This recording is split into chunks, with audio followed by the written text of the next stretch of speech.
You're listening to the AntPod Debate Edition. Thank you for the introduction, Lexi, and hello and welcome to the AntPod Debate Edition about our biggest mistakes we've ever made. Or at least something along those lines. Before we start, I want to say that this podcast can also be heard as an audio version only. The link will be shown in the description. Today we are sitting with Jake from Antimatters, Lynn from Ninoturo, and Casey called CT Ants. And of course, today's topic is our biggest mistakes. And there's different things. There's different types of mistakes. You have the forgetting to water your ants, they die. You have the cooking your ants. You have the, I stressed the queen out. There's a lot of different types of mistakes. Some mistakes are small. You forget to put water in, or you forget to feed them here and there. Doesn't necessarily matter. And some mistakes are big, like you're stressing out a queen, or you forget the water. So there's many different types of mistakes. I will just take a little round around all of the guys at the panel today and talk about what mistake we learned the most of. So, Casey, hello and welcome back on the show. What mistake of all of the mistakes you've learned or you've made throughout the ant-keeping life, what would you say you've learned the most of doing? We have a green bar around Casey, but no audio.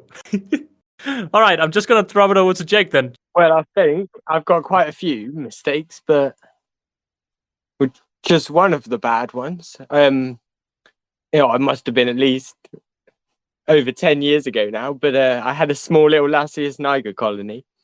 And what I decided to do, I think I got the idea because I'd seen them do it before, where they nick each other's brood. And I was like, what I'll do is I'll get loads of brood. And like, it was basically brood boosting them.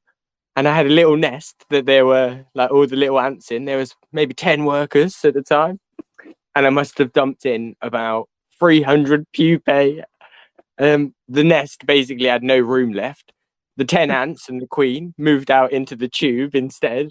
And they just left the like larvae or cocoons and stuff to basically rot. And it was I learned that mistake, that you can't really chuck too much brood in if you're brood boosting. It's a really interesting scenario. So they didn't open any of the cocoon or the pupae. No, they just ditched it all. But I think it was just the sheer volume. There was just so much, and it was all just squashed in as well. So even if they wanted to open it, finding the actual spot to open in it and like getting it out was probably a bit of an issue. Are you sure it was the same species? Nope. No, probably not. At the time, it was like there's only like 4 species in England, like, or something, in my opinion, or 5 it was. And it was like there's 2 species of Lasius and that's it. Like, but I've now learned there's like loads more, and it's like that could have been a possibility, to be honest. But would you say that's then the mistake you've learned the most of any mistakes since you started ant keeping? Well, when the mistakes come, they're like, I've always been lucky. There'll be like little mistakes, kind of thing. So I can learn a bit from. Another one though was one time when I think the beast from the east, we called it in England, but we had a little cold snap, and I had my ants in the shed, and I thought, no, they're inside, kind of thing. They'll be fine. But the cold hammered them basically, and it all froze. I think at some point because they all died, and I learned to bring the ants in as well during hibernation if it gets cold. That mistake. Damn, yeah, that's rough. That's why I have a very hard time recommending people to put them outside or not outside, but in areas where it may get -degrees. It's very hard for me to recommend doing that because things like what you just said can't sadly happen. Lynn, you said you wanted some time to think about the question before we started.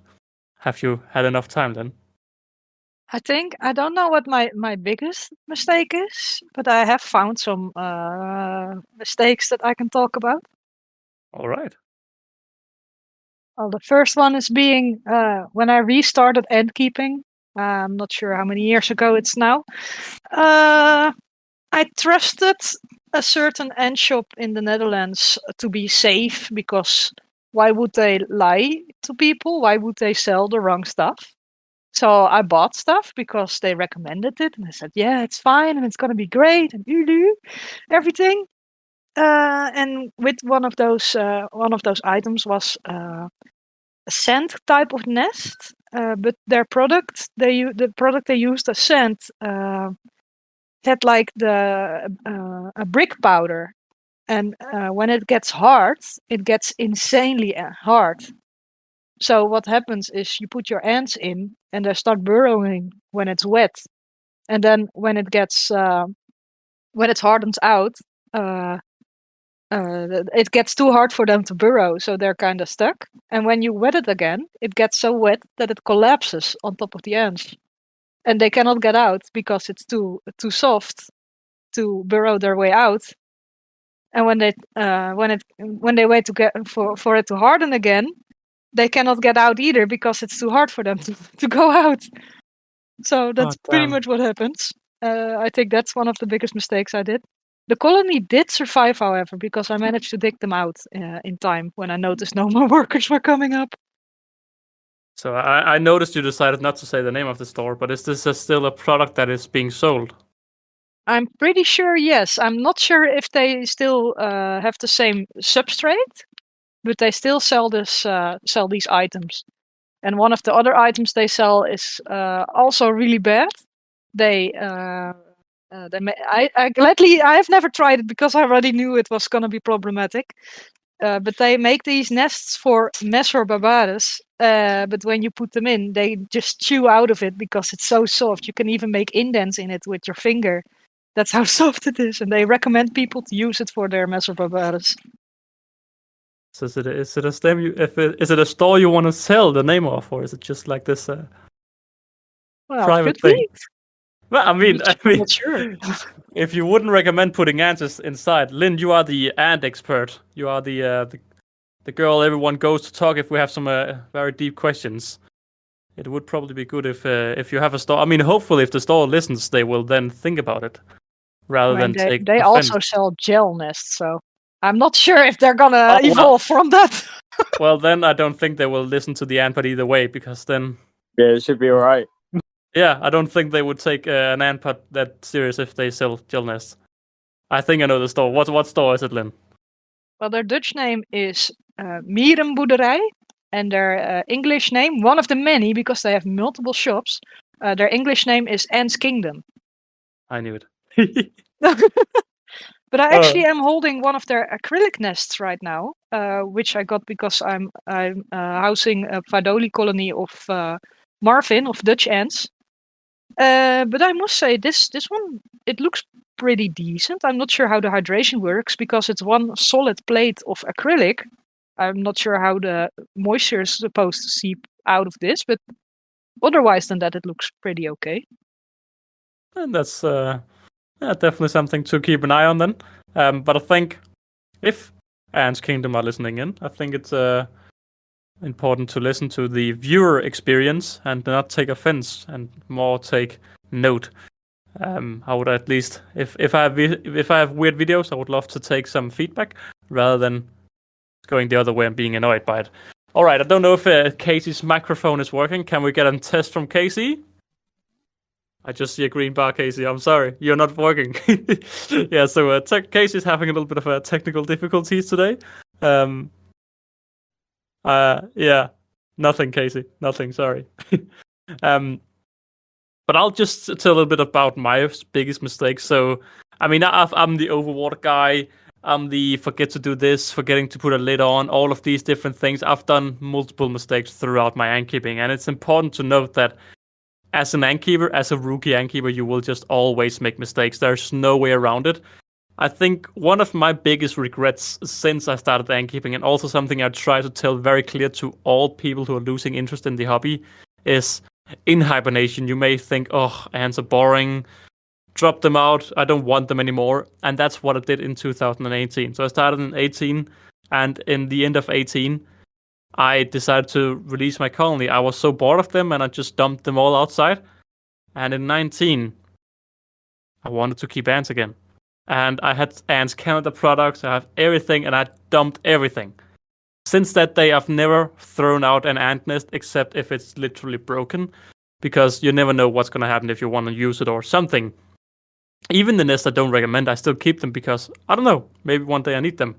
So I think it's very important for all of those who, I guess maybe if they're, I don't think it's the people who would be listening to the Ant podcast either way, but I think it's important to note that if you are thinking about exiting the hobby, or if you are thinking it's very boring, the ants don't need to be fed all the time. You don't need to clean the ants all the time. The ants can live, not optimal, but they can live for a long time with very low to zero maintenance. Of course, I don't recommend it to an ant keeper, but if you're losing interest in the hobby, maybe not.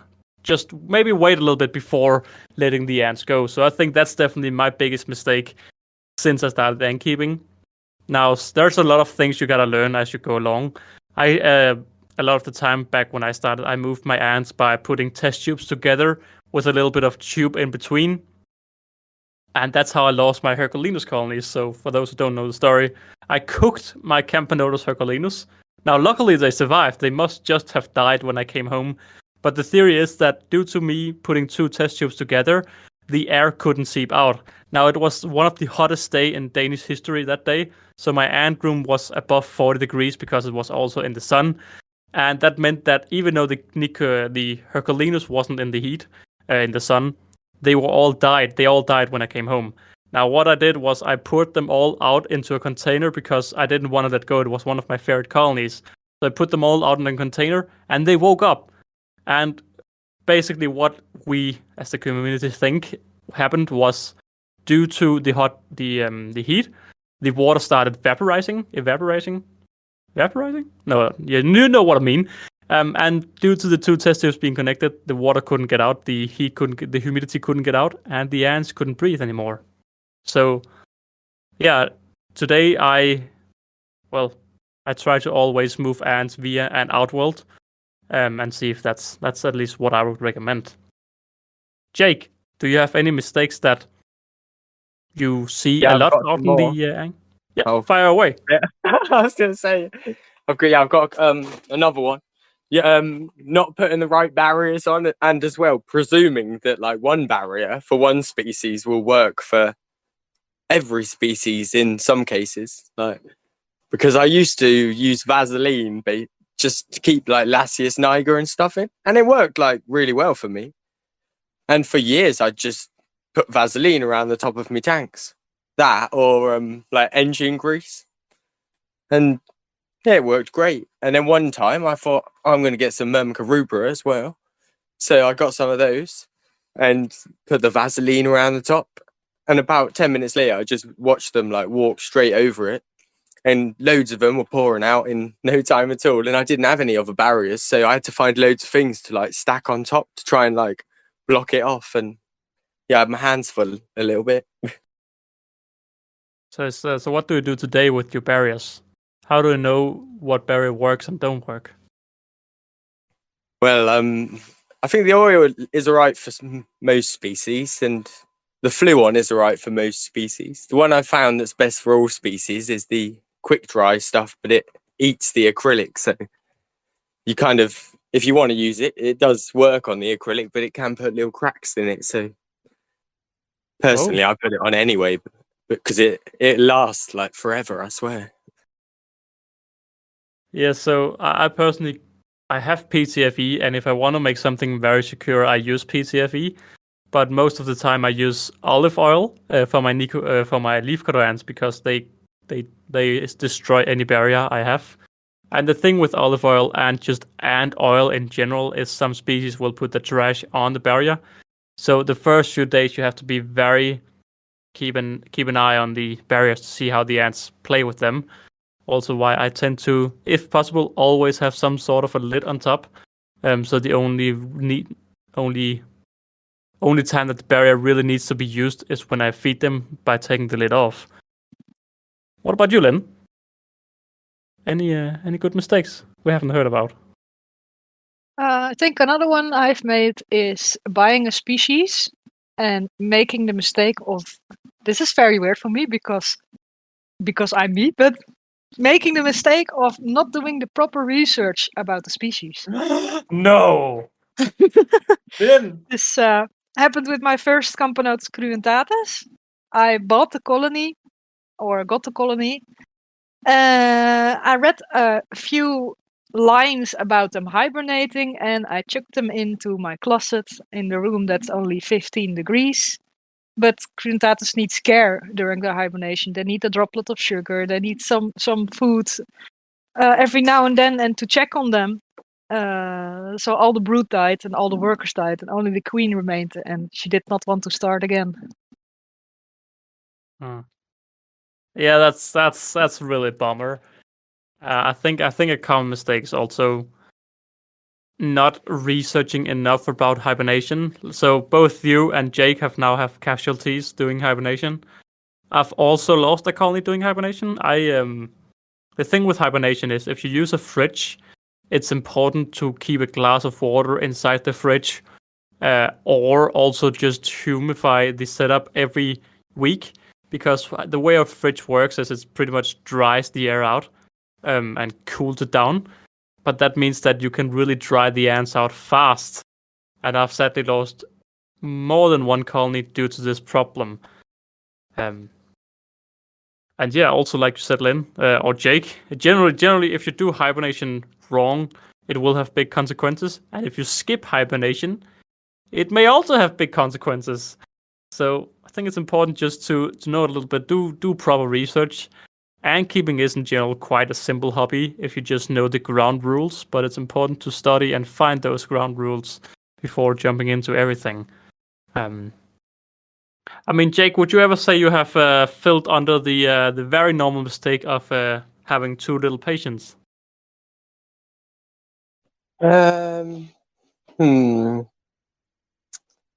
Yeah, I think definitely, actually. I'm just thinking the Formica fusca, when I merged them, maybe like a month ago now, I was a bit impatient and just chucked them all in and kind of let them do their thing. But I came back a few days later and one of the queens has been chopped up and the other queen was hiding out still. And I think the other queen has disappeared now, so I don't know where she's gone, but I think she's been chopped up as well. No. But yeah, I should have been a lot more patient, I think, and maybe done one at a time. Oh, yeah. I mean, I don't even know if fuscas. Is it a fact that fusca can merge? Well, they're meant to be like really sociable ants. That's why a lot of the parasitic species like take them out, because they're just like, oh yeah, you can come in. Like everyone can come in. Yeah. But, yeah. So I've also just Casey sadly had too many issues. He has disappeared for today. But his big lesson was overwatering or underwatering, because that have caused a lot of death in his Tetramarium colony. Now I've definitely overwatered my share size. I've overwatered quite a few setups, both naturalistic and gypsum based and everything. I think I've been too scared of underwatering that I've always gone on the overwatering side. I mean, again, with not enough research, you can quite easily do things wrong. Like I hydrated my cork nest way too much. And then I realized when the cork started molding that cork is not meant to be hydrated at all. But by then the ants were inside and there was a mold outbreak. So that's also... I mean, I've made many mistakes. I mean, the thing is, I've never really deleted any YouTube videos, so all of my mistakes are still out there. Maybe it can help someone, maybe it can't. But I think it's just a little bit of patience and a little bit of studying is quite important. Lynn, have you ever made the mistake of not having enough patience?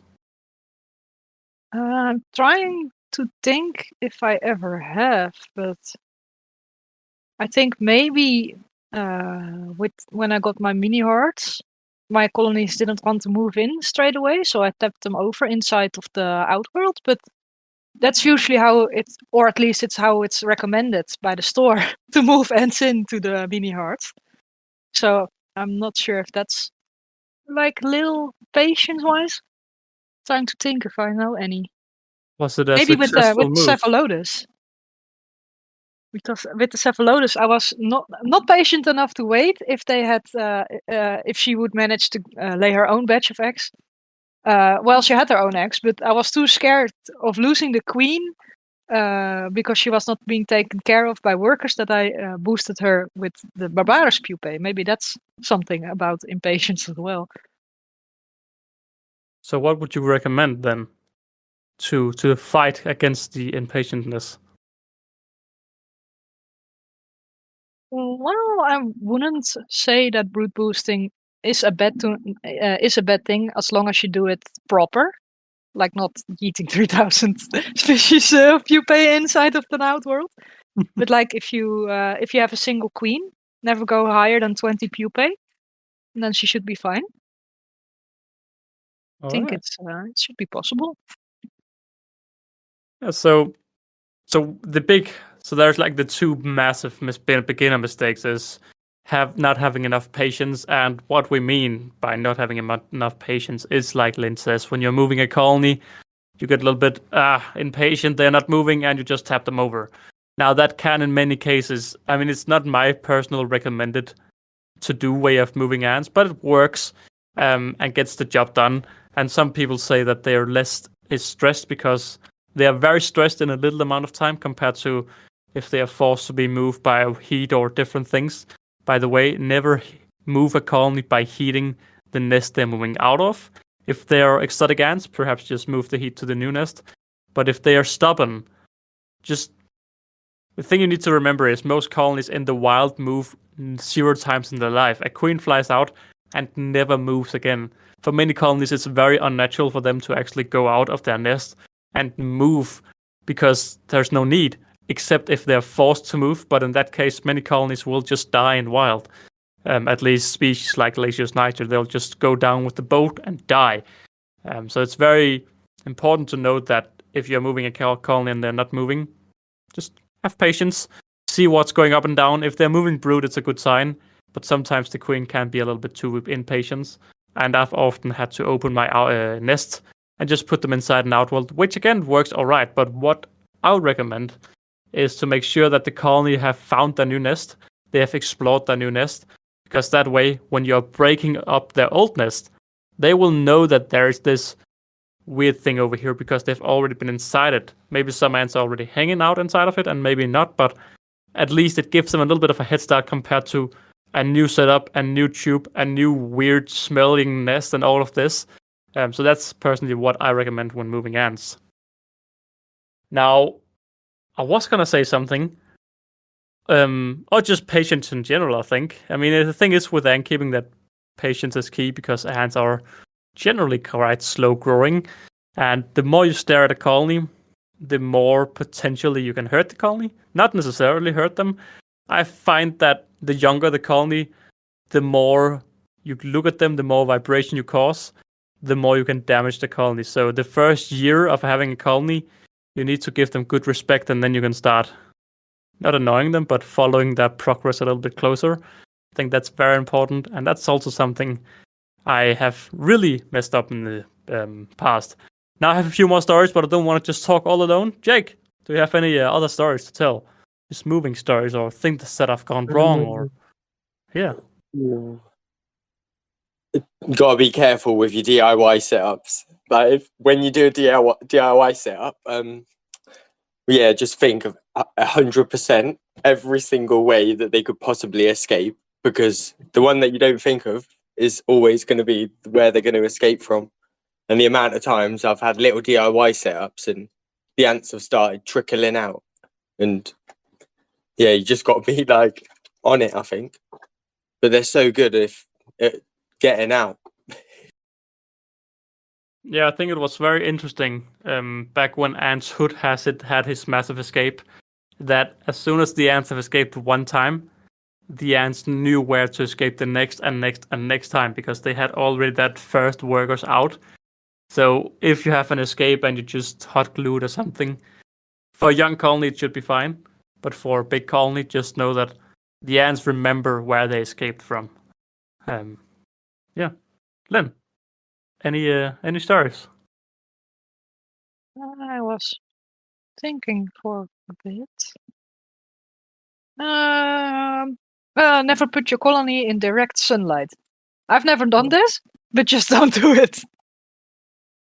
That is a very good one. And why is that, Lynn? Because if it's like a test tube or a nest, it will just heat up and heat up and heat up, and the heat cannot escape, and your ants will cook because they cannot run away either. Exactly. Couldn't have said it better myself. I think the only time I let heat, I generally have no sunlight in my ant room. But if I do, I make sure that if a colony is hit by some sort of sun, they have all the chance they have to get away from it. Like if in my massive wooden nest, the right side of the nest, it's empty currently, but once there comes ants inside, that actually gets hit by the sun for about an hour a day. But it's only 10% of the nest, so the ants don't need to use that, and right now they're not even big enough to use it. Heat is definitely a big factor, and I remember what I was going to say earlier. There's so many big beginner mistakes, but the big one is of course patience, and then there's moving them into too big of a nest, and that is, I think, the biggest rookie mistake out of all of them. I don't think you can find any ant keeper out there who have not done this. It is just the true mistake. And what I mean with this is, once you have an ant colony and they start growing, you'll of course upgrade their nest. Now, what I always do is I buy the small nest, the medium nest, and I wait. Then I put the ants way too soon into the small nest, and I'm thinking, all right, next week I'm going to put them into the medium nest. Now, the ants maybe don't need the small nest before next year, so you just got to know that patience is key here. Because if you put them into too big of a nest, you will start to see them maybe potentially have trash inside of their nest, which can now mold. And it's actually it's not a mistake I would say I've made today, but just today I've discovered my Nicobrenthes, the reason I know they don't need more space is because they have started putting trash inside the nest. Now I'm monitoring this situation daily to see if it starts happening anything. But I can just see that they have just a little bit of trash, and that means that they don't need more space because they will need to fill out the nest a bit more. Now in the wild, ants have a very, very small nest compared to how big or how many ants that are actually inside of it. They really like it cramped, and it's just very important to know that.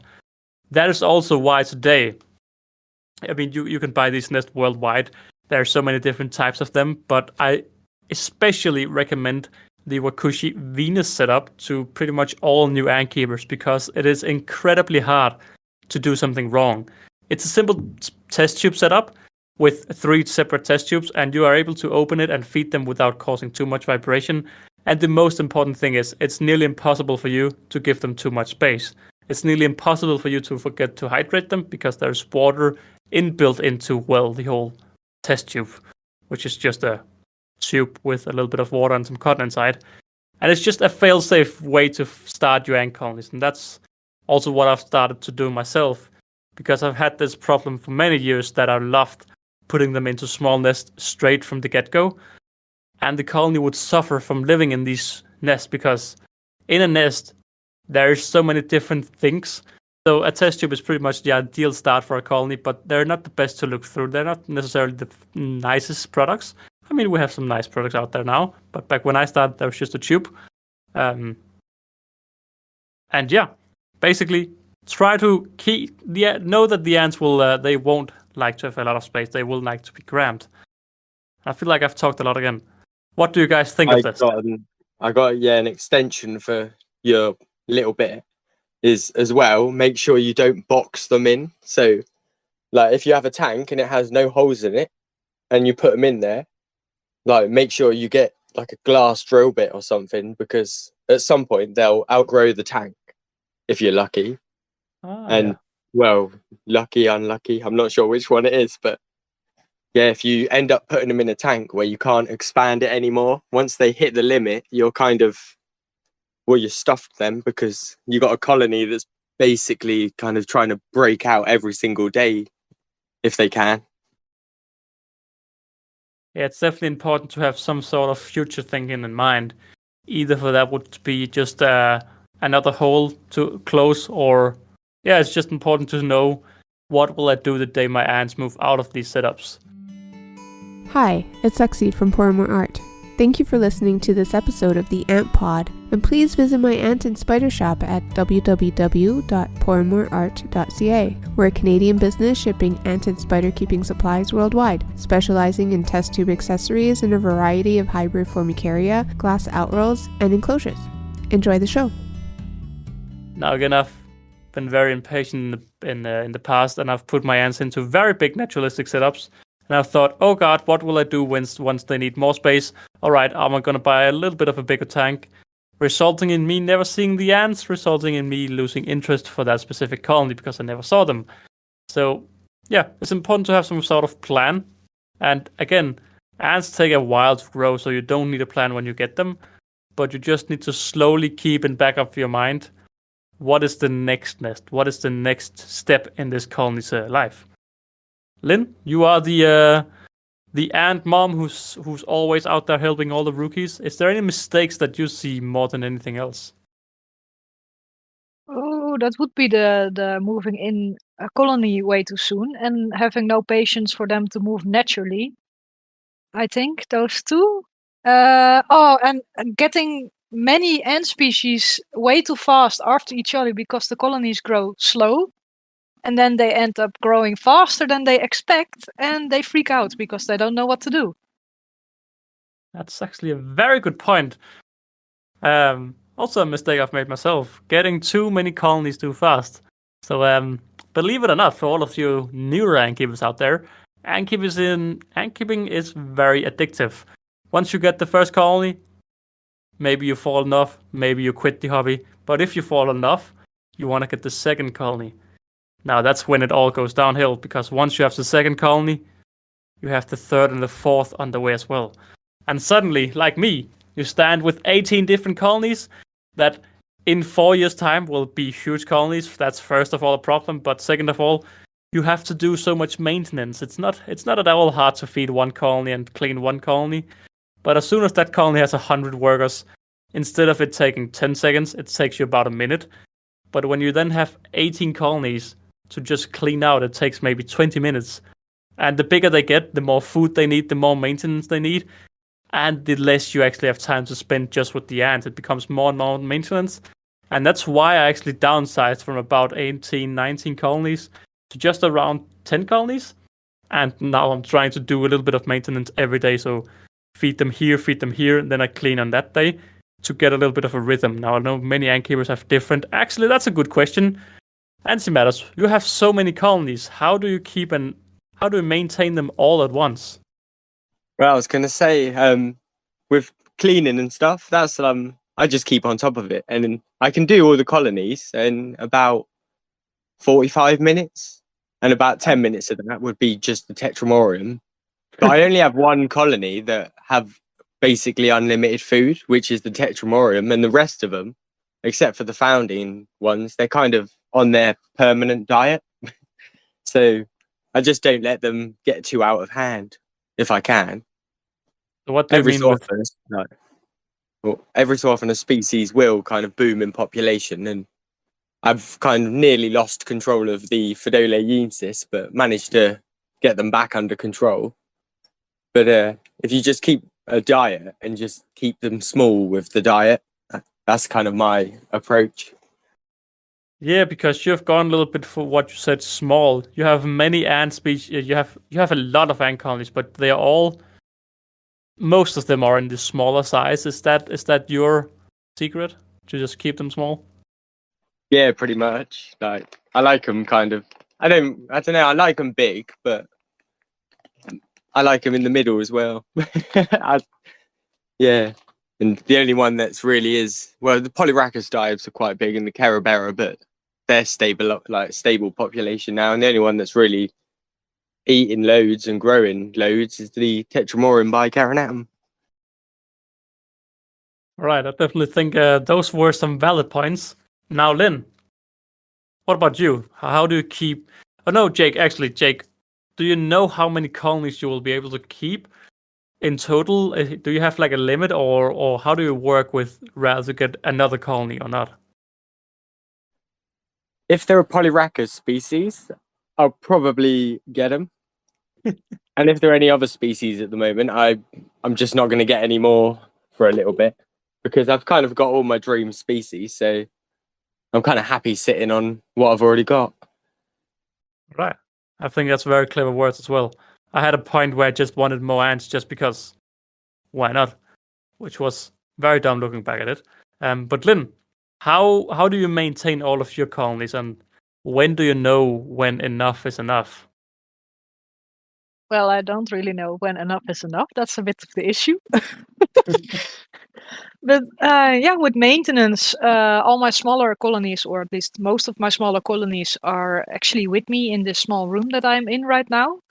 And with those, I can keep my eye on them like a lot, like every day, because they're all in easy to see setups, like Saturns or nests with the cover off.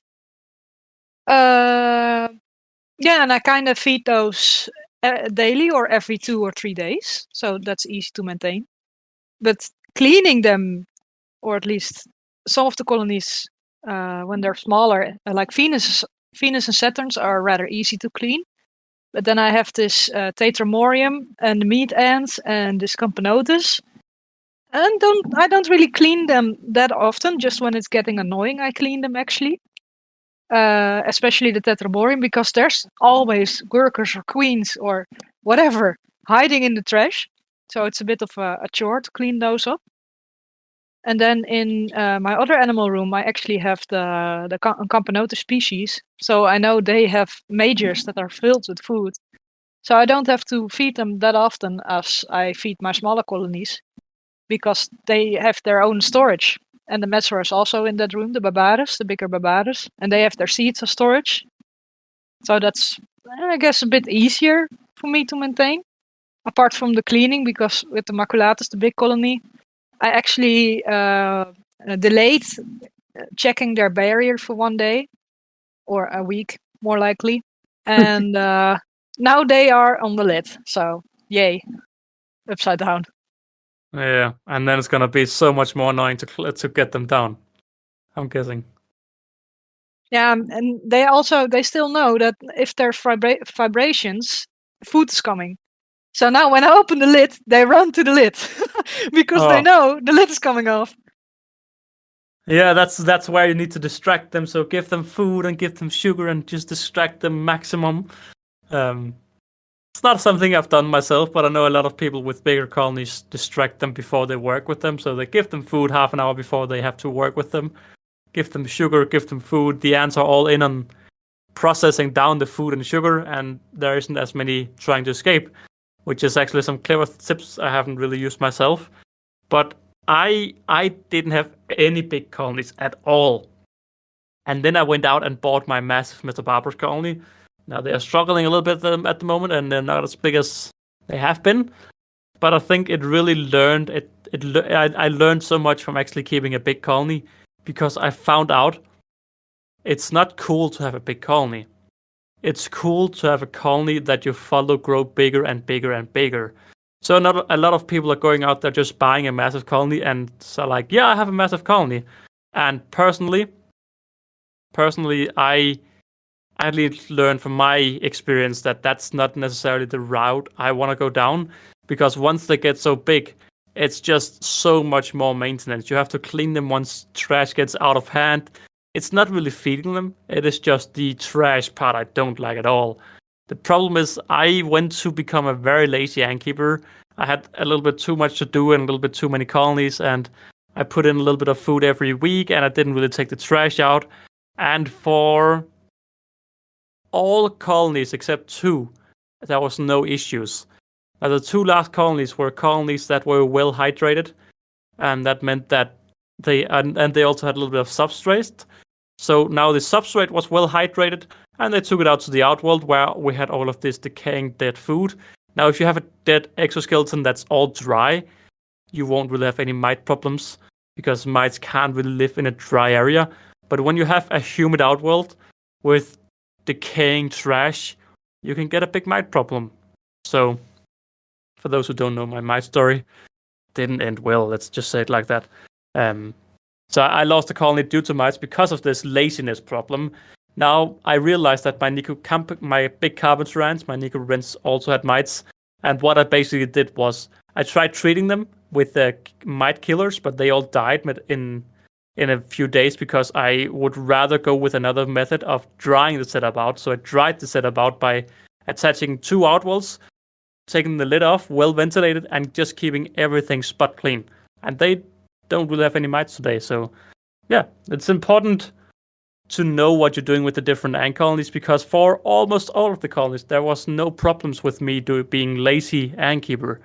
But I also lost one colony and potentially a second colony due to the same problem. So, yeah, it's scary out there.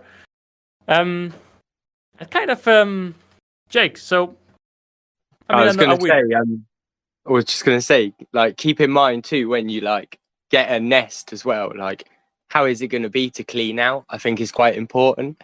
And once you find the right setup that you like, that you can clean like easily and is easy to maintain for you, like, roll with it for sure. Because it's easy too. Then if they're all like the same shape and size, you can like put them on shelves easier.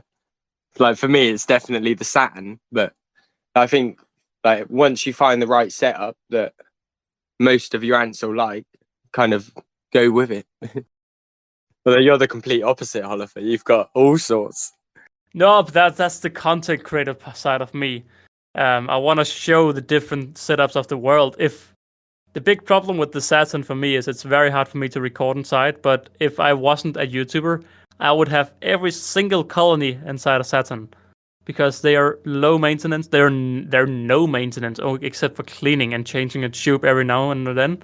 The Saturn is just I recommended the Venus a little bit earlier in the video on the podcast. And the Saturn is pretty much just the big brother of the Venus. It's a big outwelt. It's an all-in-one setup, still based around test tubes. And it's just no maintenance except for cleaning them. The problem is from a content or a macro photographer, we have an acrylic wall with an acrylic tube or plastic tube inside, which is not very good at recording through both of them. And also, as a content creator, I want to show different brands and stores and setups to all of the different people around the world. So that's why I have my setup like I have, but that also causes the problems with it's not really easy for me to find a rhythm of cleaning, because it's just about doing it, but I can't really get a easy rhythm. Now, Lynn, I want to ask you, for all of those out there who are starting ant keeping and want to feed their colonies, how much should they feed to not overfeed them and underfeed them? And because a common mistake is to have all of your ants drown in sugar water, die of sugar water, all of these different things. And I know that you are quite well educated on that behalf. Well, I always say the amount you want to feed, or the amount you want to feed them, is the amount or the speed that you want them to grow. So with colonies that have workers, you can feed them every day. Just feed them. Don't feed them too much. Protein wise, they will just take the protein until they're full, pretty much. If the larvae are full, they won't take any more protein. With sugar water, I would say don't feed them too much sugar water, because they will overgorge themselves on sugar water. You can also just give them a little bit of raw sugar to last longer, and they actually have to spend more time on like licking that raw sugar to get a liquid state, so they're busy. It also helps with big colonies, by the way, because they're busy on it. Nice. Yeah. If you just want a stable growth, not too fast, not too quick, I would recommend protein every 3 days and sugar water every 5 days for most species. That depends a lot on if they're semi-claustral, fully claustral, and which species it is, because you cannot compare a Camponotus species to, like, say, a Manica rubida or a Myrmica rubra, because those need food more often than the Camponotus. All right. And what about cleaning with the food? Well, if you feed them today, like at this timestamp that you're watching this video right now, take the food out tomorrow at the same time point if you can. All right, that is definitely the safe way, and the safe way is the best way.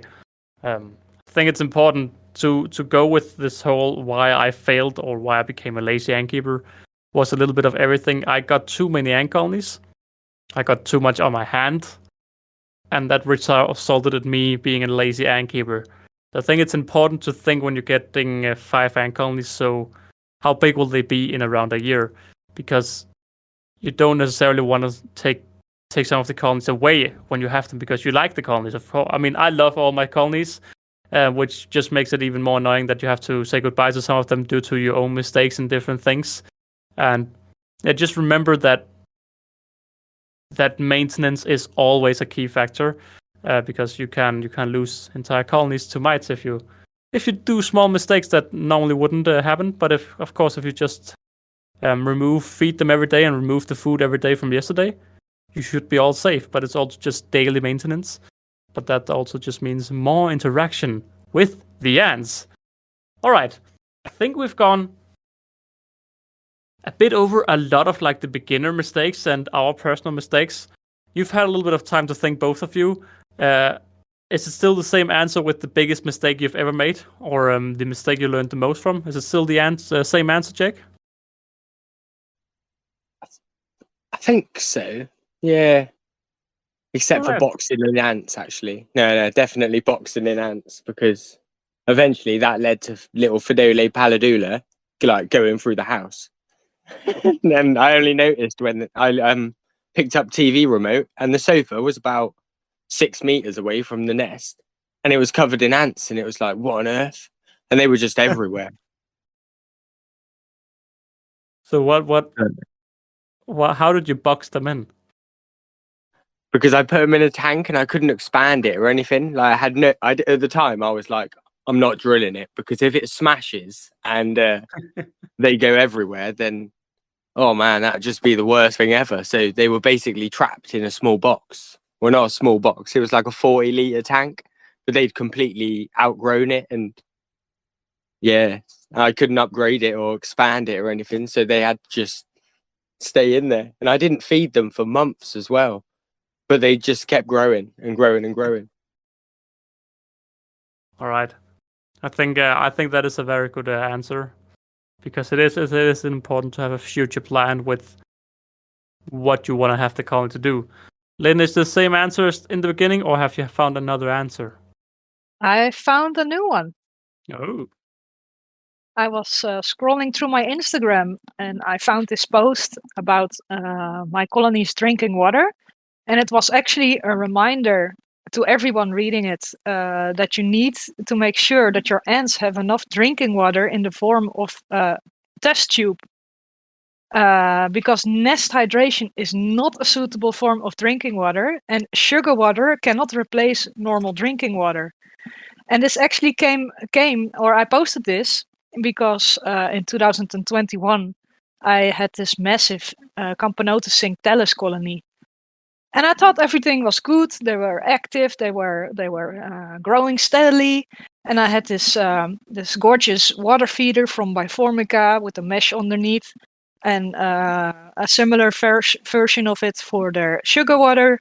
And it all looked good and it all looked great until they were all huddled. They were all stuck together for some reason inside of the tube that led to the outworld, like packed together in one mass of ants.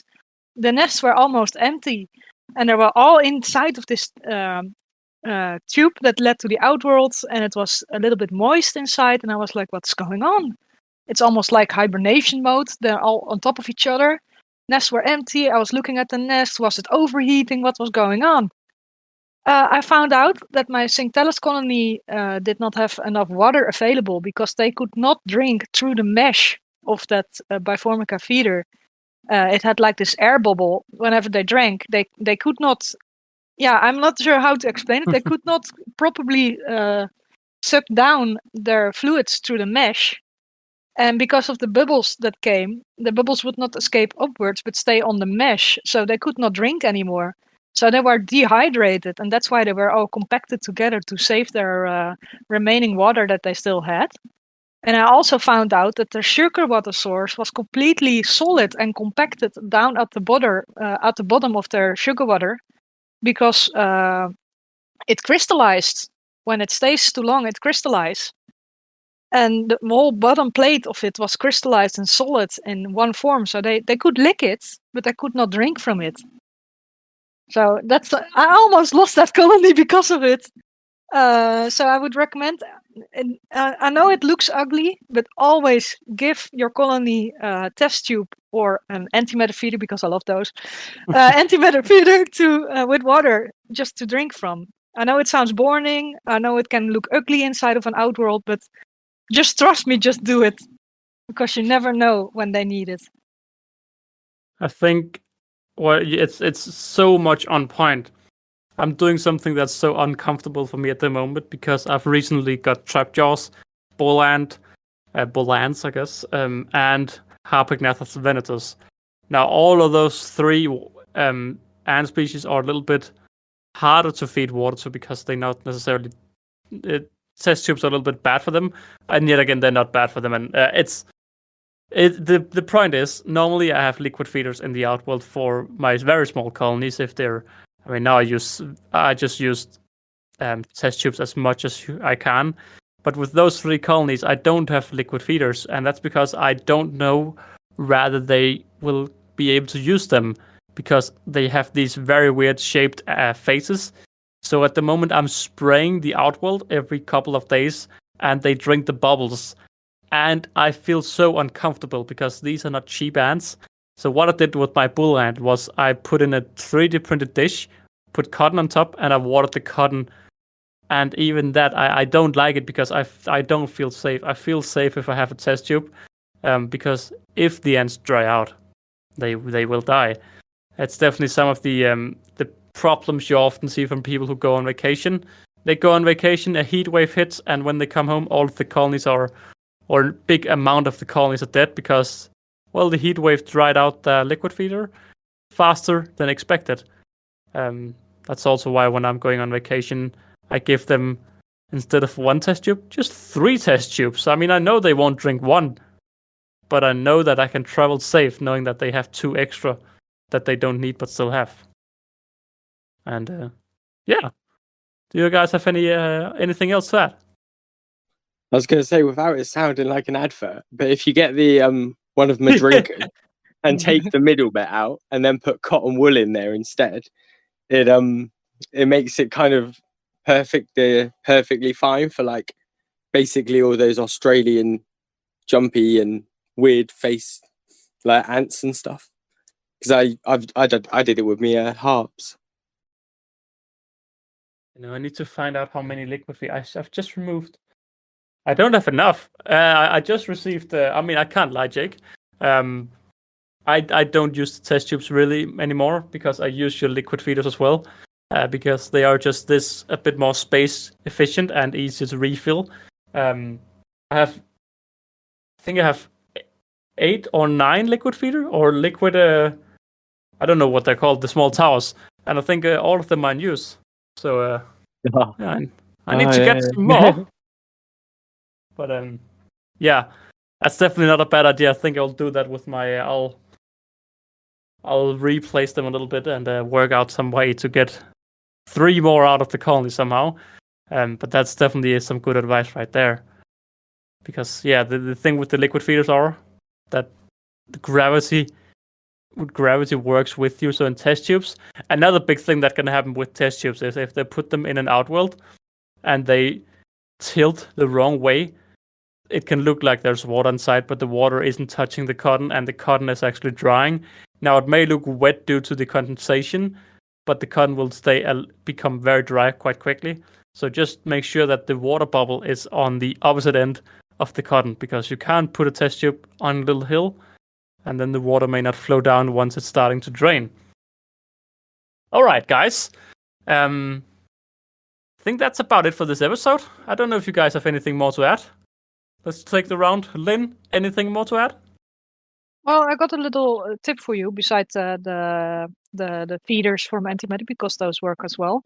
Instead of the 3D printed feeding bowl, because 3D prints feeders, they sometimes let the moisture seep like inside, depending on the type of print. So it goes through the 3D printed stuff. But a finer solution to that might be a bottle cap, because those don't really seep through. True. Also a lot. That's a very easy little thing. You can also have a little bit more water because you can have a proper cap. It's not a bad idea. All right. What about you, Jeng? Or did you have anything to add regarding the mistakes, Lynn? No, just be patient. Patient is the key, and don't be afraid to ask. If you aren't sure of something, just ask other people, ask other keepers. Yeah. Very well said. I think that's very important to. If you are something you are in doubt on, just ask away. I get a lot of beginner questions, and I try to answer all of them. And if it's a question I honestly can't answer, I'm just sending them onwards to people I know that can answer, like Lynn. So yeah, good advice right there. What about you, Jake? Any final thoughts on mistakes? No, I think that's most of the ones I can remember at the minute. Yeah. But I think everybody makes them as well. So if you make them, it's like, yeah, welcome to the club. Don't beat yourself up too bad. Yeah, recently, maybe one of the listeners, but I recently talked a lot with a guy who had a Camponotus nicorensis, and he had put them in a very big nest, and he was going all freaking out with, oh no, it's too big, and not freaking out, but he was having a lot of worries, and I think it was his first ant colony at all. Maybe it was the first colony, but just know that you will make mistakes, and sadly, it can't cost the life of the colony, but it's just about keeping an eye on the colony.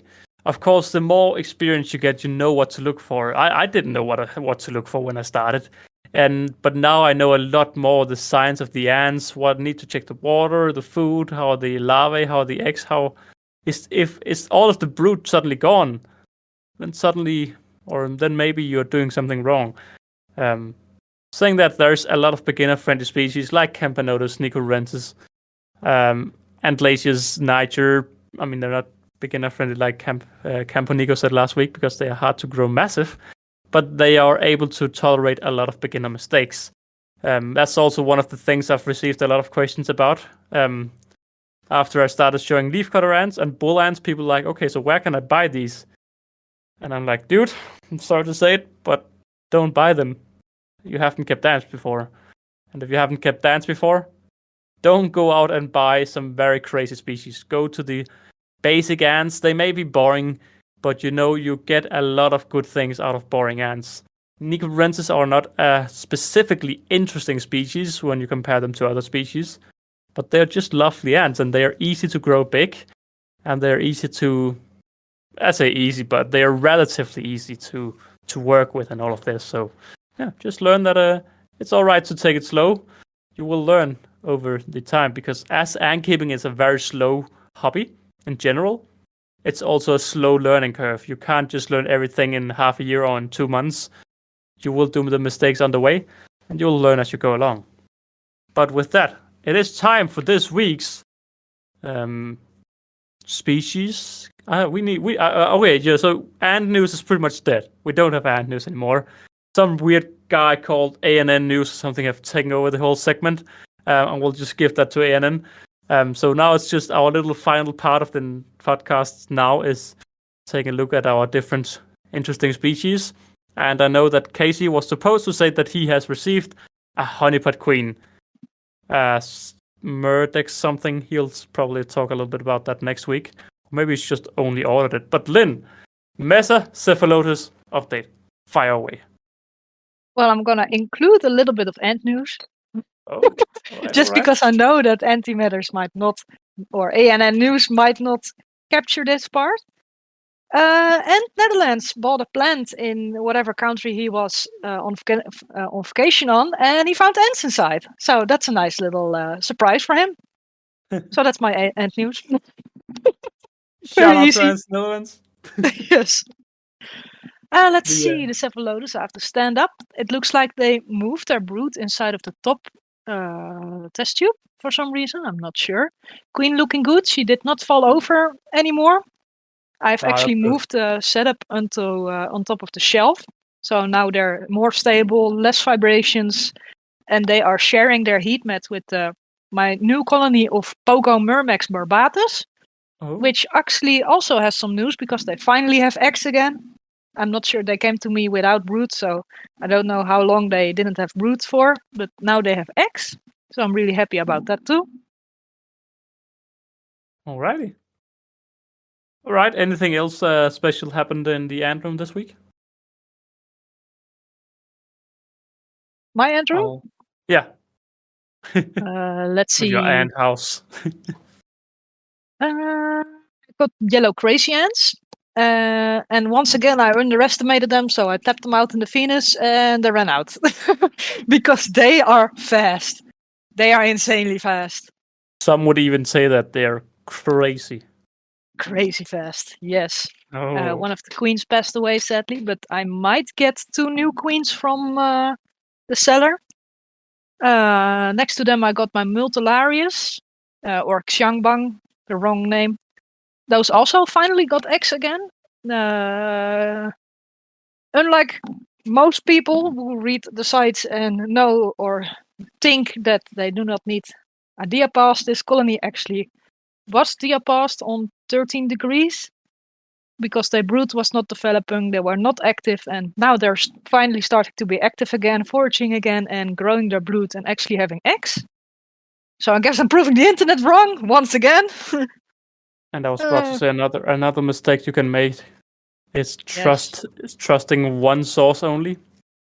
It may be wise to search multiple sources before you just blindly trust one source, because behind every internet post there's a guy, a woman, a man, a human who may just be sitting and lying. We don't know. We don't know. Jake, Camponotus, I can't remember the species. How are they doing? Yeah, she's still alive, Queen, and all the workers, none of them have keeled over yet. So it's all looking good. I think they came with maybe 1 cocoon or 2, but they got 3 cocoons now.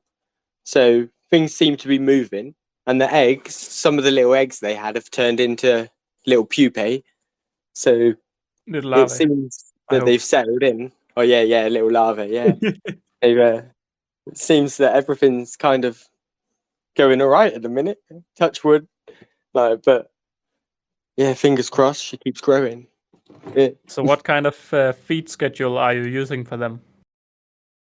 About every 3 days, to be fair. Yeah, maybe 3 or 4 days max. They get about 2 feeds a week. So, yeah. And how about sugar? Not too much, to be honest. Ever since our little chat, I've just been quite stingy. So I've just been putting a little drop in instead of kind of actually giving them loads of sugar water. And I think it's encouraging them to drink a little bit more as well. Yeah, I'm gonna look really forward to seeing my Camponotus Herculinus this year, because last year they did so weird all year long, but they were just filled up with their gasters, most likely due to sugars, and they're receiving very minimal sugar this year. Finally, to round out the different species updates, my bull and queen still have 1 cocoon. The worker is yet to hatch. We are around week 3.5 now, I think, since the cocoons spun there, or the larvae spun their cocoons.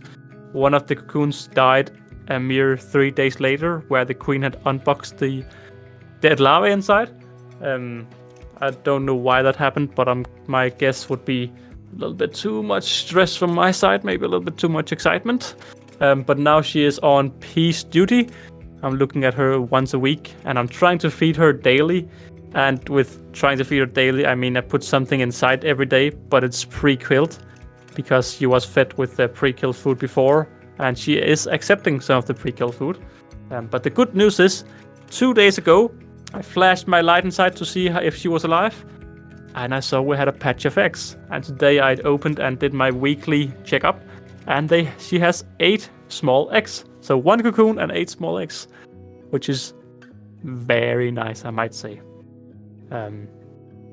Others, a little bit more interesting species also we may follow. I have Harpagnathus venatus. I got them with 4 eggs, and they now have 6 eggs. And I also have Octoctomyrmex Monticola. I don't know why, but I said it very wrong last video. Something along those lines. And they are yet to have any eggs. And that is my little bit more special and updates this week. But with that, I want to say thank you very much for listening to this Antpod episode about, well, our biggest mistakes, different beginner mistakes, just mistakes that can occur generally. And the Antpod releases new episodes every Wednesdays and care guides once every few. We'll see when the next one comes out, ever. If there's a topic you would like to hear about, please do send a message to the Antpod Instagram, and you may be featured, or your topic may be featured. And with that, I want to say thank you very much for listening into the Antpod, and you will hear more from us at the Antpod next week.